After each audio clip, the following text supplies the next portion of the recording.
How you doing out there, everybody? My name's Gerald Reynolds. I wanted to post a video response because I'm missing a whole bunch of fingers.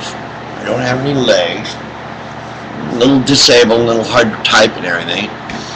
So if I go off track a little, give me a break, okay? I'm on medication and such. But first of all, I'm an atheist. Let's get that out there. I don't have any deities in my head to muddle things up. You know, it's just like the first time that I really thought about it, I guess, was when I was I went to Catholic school, and in catechism class, we learned about the Jesus's so-called miracle of turning water into wine. And my dad was an alcoholic, you know, so I knew that alcohol is not good for you, and wine is a poison. So I asked the teacher about that. You know, if Jesus is the Son of God, wouldn't he realize that there would be alcoholics there? That alcohol is a poison, it's not good for you? And of course, even way back then, they came at me with that silly answer about, well, wine was different then. A little more watered down is all, but same with beer. They watered it down to maybe 1% alcohol. That's so they could actually drink the water and still be able to kill the bacteria. But anyway, yeah. I'm just saying, he would know. And that started my real route on that. Realizing that all that poppycock that I thought was poppycock was poppycock, including Santa and the Tooth Fairy and all. What the hell does an Easter bunny have to do with a freaking egg? No, I don't explain it. I know it's all about spring, the new birth, the eternal egg. But I get it. Okay, big deal. But what do they have to do with a guy crucified on a freaking cross and coming back after 3 days? Thank God, you guys make up so much junk. It's no wonder I'm an atheist. How can I be anything else? I've read the Bible. Why would I want to have morals that adhere to this guy's morals?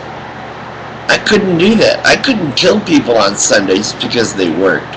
Well, that's the Sabbath. It could be Saturday. I don't freaking know. I don't really care. I don't think I could stone a woman for adultery. I couldn't do that. Now, in fact, I don't think I could take my army into any country and just commit not just genocide, but infanticide, beasticide, homicide, and every side there is.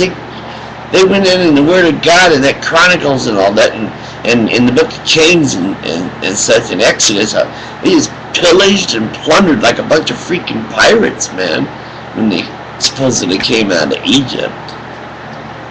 The archaeology, of course, shows some well-armed Judean mercenaries who were told to leave Egypt because they were getting a little too powerful. They lived way up in the north, up in the Sea of Reeds. Not the Red Sea, the Sea of Reeds. That's always a misinterpretation, too, out of the Bible. You people are nuts. And then you'll believe people like Ezekiel. He'll explain to you that he saw a UFO, and you automatically assume, because he does, that it's a god. You're talking about a pretty superstitious man, desert dweller, who, first of all, that had been a captive for, 7 months or something in the desert with hardly any water.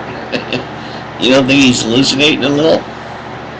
No? Well, then he saw a freaking spaceship that made a lot of noise and sounded like water tumbling over a waterfall. You get it? Yeah. Anyway, there's that. So, and why would you even want to teach creationism in a school as if it were a science? Why would you want to do that when you talk bad about science all the time anyway? Christians? What are you, nuts? And the teacher that got sued for blasphemy? Come on, that's basically what it was. He made fun of a person's religion, which he should do. As a teacher, I think the teacher has the duty to edify his students. and to teach them about things like that. That mythology has no place in science class. We're not teaching magic here, okay? You take that to art class or something, but leave that stuff at home. Here we're going to deal in science. Facts, cold facts. Are you with me on that? They'd have to be told.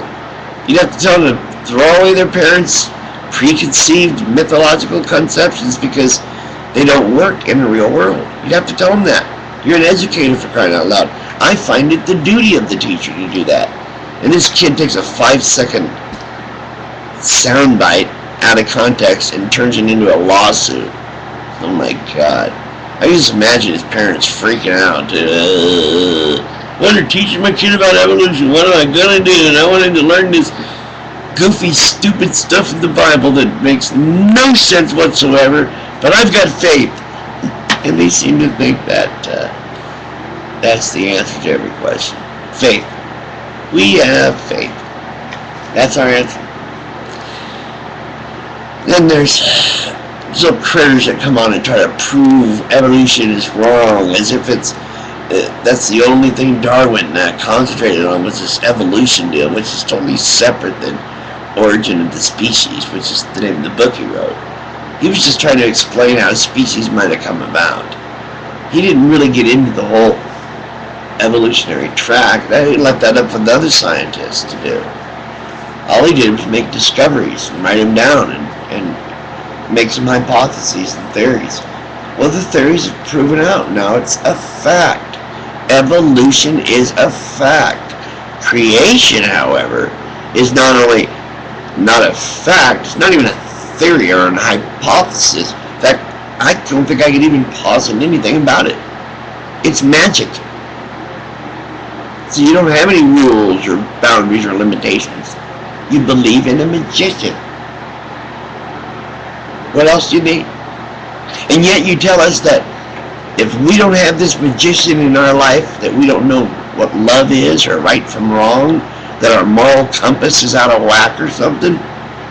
I thought I learned that when I was 7. As a human being, common sense dictates that you'd want to be treated the way you want to be treated, that you want to treat others the way you want to be treated. It's only nuts fanatics like religious zealots that think otherwise. Right? Well, you know, that's enough for now. I'm going to go ahead and I'm going to write a couple blogs, get some more lines in my head. And from now on, I'm going to refuse to have a battle of wits with you opponents who are unarmed. Alright? Signing off. Gerald Reynolds, Portland, Oregon. Night.